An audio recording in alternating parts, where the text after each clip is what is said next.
Hello everyone, it's Hannah from Story Kids. Welcome back. I am so happy to have you here. If you've missed any of our most recent videos, they're right down below this one. They're in the description box and there's a link to the whole playlist so you can watch Story Kids to your heart's content. Also down there in that box is a link to our Facebook page, which your parents and guardians can check out if you would like them to. I'm doing my best to post new stories every Monday and Thursday, so you can check back on those dates to watch new stories. And speaking of which, have I got a good story for you today.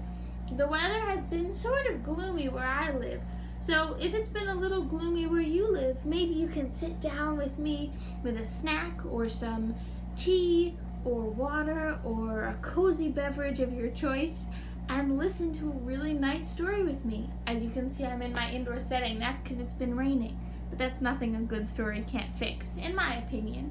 So without further ado, today's story is called Frederick, and it's by Leo Lionni. And you might notice this book got a Caldecott honor, as some of the other books that we've read have received. And I know we talk a lot about illustrations on Story Kids. This book, the pictures in this book are made using collage. So we've talked about collage a little bit before in, I'm trying to think what other books used collage. Maybe My Many Colored Days, we've looked at a couple. But this book makes pictures out of all pieces of paper. And the really cool thing is that at the end of the book there are instructions where you can make your very own Frederick the Mouse. So I will go through that with you. So without further ado, here is Frederick by Leo Lionni. And you may notice that some of the books you read on Story Kids are hardcover books, not like this one. Those books have like a piece of wood or cardboard in the front of the book. This book is called a soft cover. It's very bendy. I'll give you an example of a hardcover next video when I point it out. Here we go. Here's Frederick. All along the meadow where the cows grazed and the horses ran, there was an old stone wall.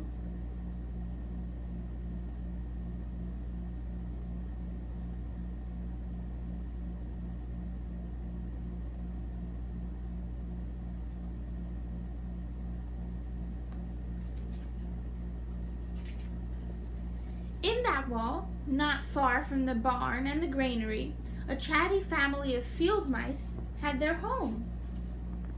So a granary is a place that uses grain and refines it and mixes it so that it's all ready for bread and cake and cookies and lots of other things that we use wheat and flour for.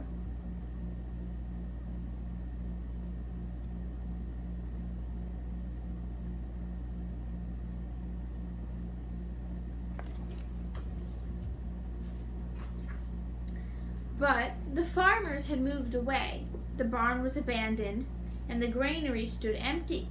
And since winter was not far off, the little mice began to gather corn and nuts and wheat and straw.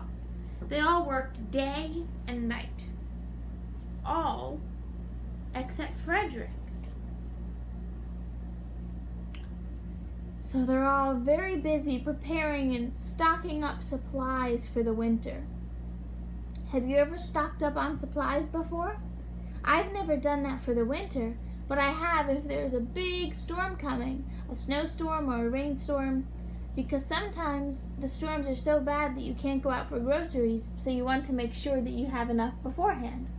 And that's exactly what the mice are doing. I wonder why Frederick isn't joining in.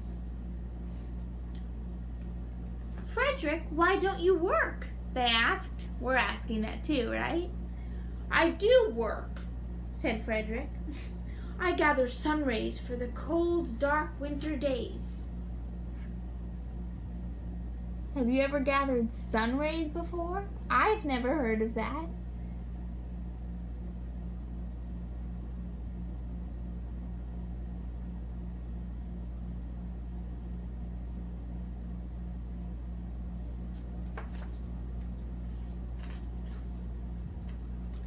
And when they saw Frederick sitting there, staring at the meadow, they said, And now, Frederick?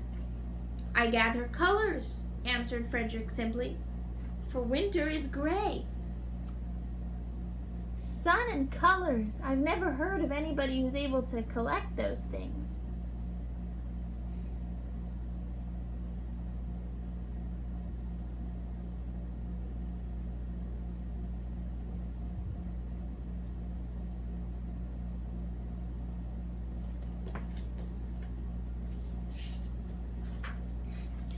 And once Frederick seemed half asleep. Are you dreaming, Frederick? They asked reproachfully. Reproachfully, by the way, is a good word. It's a big word. And it means they're sort of looking down on him and shaming him. They're saying, why are you doing that? You're so silly. That's ridiculous. Anyhow, but Frederick said, oh no, I am gathering words. For the winter days are long and many, and we'll run out of things to say.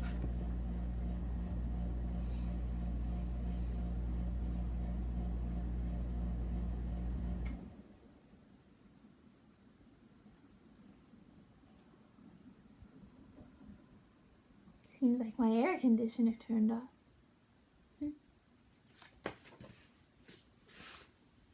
The winter days came, and when the first snow fell, the 5 little field mice took to their hideout in the stones.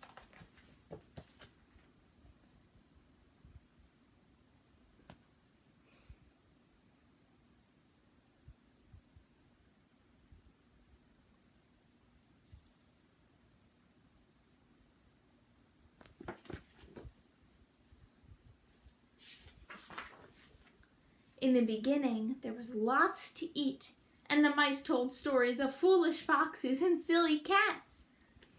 They were a happy family.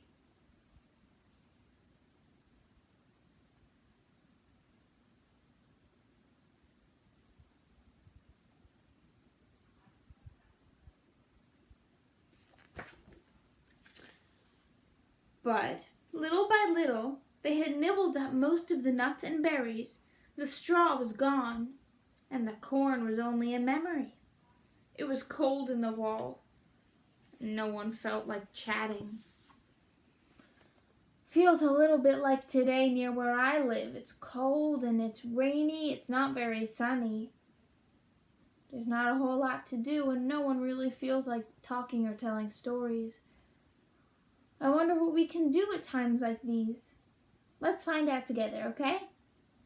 All right, here we go. Then they remembered what Frederick had said about sun rays and colors and words. What about your supplies, Frederick? They asked. And what do you think Frederick is going to reply? We'll see very soon.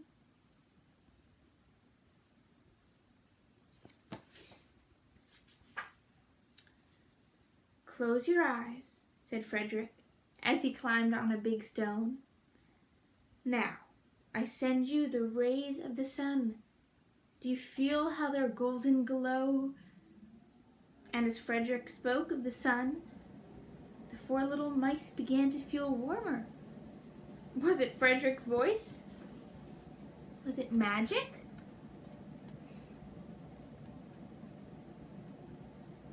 How did Frederick do that?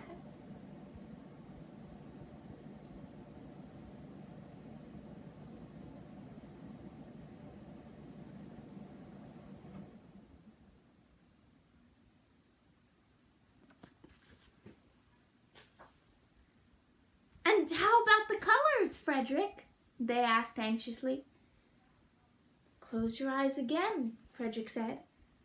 And when he told them of the blue periwinkles, the red poppies and the yellow wheat, and the green leaves of the berry bush, they saw the colors as clearly as if they had been painted in their minds.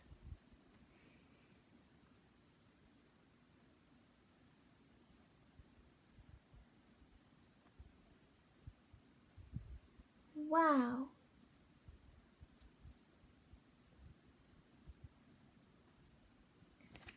Sunlight and spring colors, that's certainly something to look forward to on a dreary winter day, huh? And the words, Frederick? Frederick cleared his throat, waited a moment, and then, as if from a stage, he said, "Who scatters snowflakes? Who melts the ice? Who spoils the weather? Who makes it nice? Who grows the four-leaf clovers in June? Who dims the daylight? Who lights the moon? 4 little field mice who live in the sky. 4 little field mice like you and I. One is the spring mouse who turns on the showers. Then comes the summer who paints in the flowers. The fall mouse is next with walnuts and wheat, and winter is last with little cold feet. Aren't we lucky the seasons are 4? Think of a year with one less, or one more." When Frederick had finished, they all applauded. Yay! "But Frederick," they said, "you are a poet." A poet is somebody who writes poems or poetry. I love poems. Did you like Frederick's poem? We've talked a little bit about poems here on Story Kids with Dr. Seuss, and Dr. Seuss's poem, much like Frederick's poem, they all rhyme, but not all poems have to rhyme. And there are lots of different kinds of poems, as we learned with Where the Sidewalk Ends. We read that a long time ago. We read some poems, but they're all different types of poems, and they're all very special and very magical. Frederick blushed, took a bow, and said shyly, "I know it." And the thing that's funny about that is they say, "Frederick, you are a poet." And he says, "I know it. It rhymes." Maybe you can be a poet. Maybe you are a poet and you didn't even know it. The end. My friends, my story kids, I hope that you liked Frederick by Leo Lionni. Leo Lionni, in fact, is a very, very famous children's author. He's written lots of books for people your age, and even for my age. I still enjoy them. And I want to tell you something really cool. Frederick is a storyteller. That's his magic. Some of the other mice have the magic of gathering wheat or corn or berries, and those are all such important things. Everybody has their place. But maybe your place in the world, or even just your favorite thing right now, it's allowed to change. Maybe you really love stories. Maybe you're like Frederick and you're a poet, or you gather colors and gather sunlight, and you have the ability to tell other people about them. Because when all the food and all the warmth had run out, the thing that didn't run out was words and stories and imagination. And that has some serious magic, as Frederick proved to us. So I hope that my telling you stories maybe gives you a little bit of that story magic. And I challenge you to pass it on somewhere. If there's a day where you're feeling gloomy or somebody else is, maybe it's too cold or too hot, or they don't have their favorite snack, or they're feeling a little sad, or you are. Try out the power of stories. Try out that magic that Frederick brought, because sometimes those supplies are just as important as other ones that we might need. All right? Okay, sounds good. Now hang on during this video, because there are some instructions in the back of the book on how to make your very own Frederick. So if you would like to stick around and watch that, I'm going to show you. It's a fun Story Kids Arts and Crafts bonus. And if not, I hope you enjoyed the story all the same. It means a lot to me that you're here. So that was Frederick by Leo Lionni. Stick around for our fun craft project. And I hope you loved the story. Until next time, I'm Hannah from Story Kids. Keep on reading and keep watching as well. Hello everyone! I hope you're ready to do some collaging because we're going to make a paper mouse together. Let's get started. For the first step, which I've already done, you're going to cover up your surface with some old newspaper so it doesn't get dirty. For the second step, you're going to take some construction paper. I used brown, but whatever color mouse you'd like, that's the color paper you'll need. And you're going to draw an oval with a pencil about the size and shape of an egg onto your paper.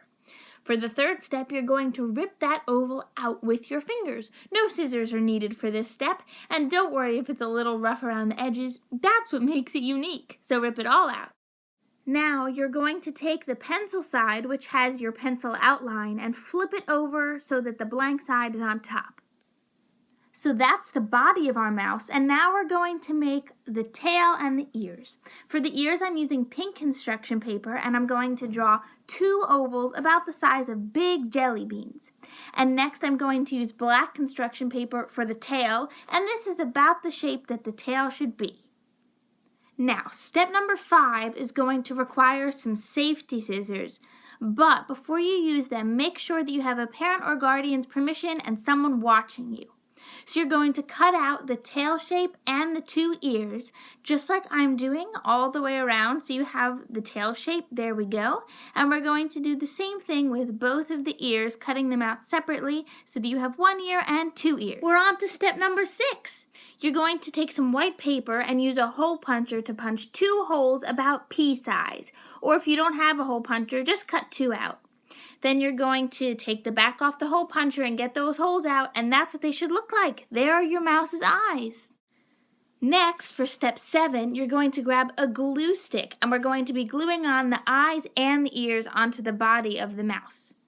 So you're going to put some glue or glue stick onto the upper third of your mouse's body. And on the top, you're going to glue about half of the ear to the top of the body, half of each ear, that is. So they look just like that, poking off the body paper. And then, right below the ears, there should still be some glue left over. And you're going to glue your 2 eyes to the mouse. There's 1, and there's 2. And now you've got a mouse with ears and eyes. For step number 8, you're going to flip your mouse back over to its back and grab a piece of tape about this long. Next, you're going to take your tail so it sticks out to the side and tape it onto the back of your mouse. And now we've reached our very last step, step number 9. So turn your mouse back over and grab a crayon or marker or some other writing utensil. And you're going to draw on the pupils of your mouse's eyes, as well as a little nose, a smile, maybe some whiskers, or even cheese. Let your imagination run wild. Use your creativity and design your mouse however you would like it. And yay, we have finished our paper collage mice together. I love mine, and I hope you love yours. And I would especially love to see your creations if you'd like to share them on Facebook. I hope you liked Frederick. Until next time, I'm Mouse. And I'm Hannah from Story Kids. Keep on reading, everybody. Bye-bye.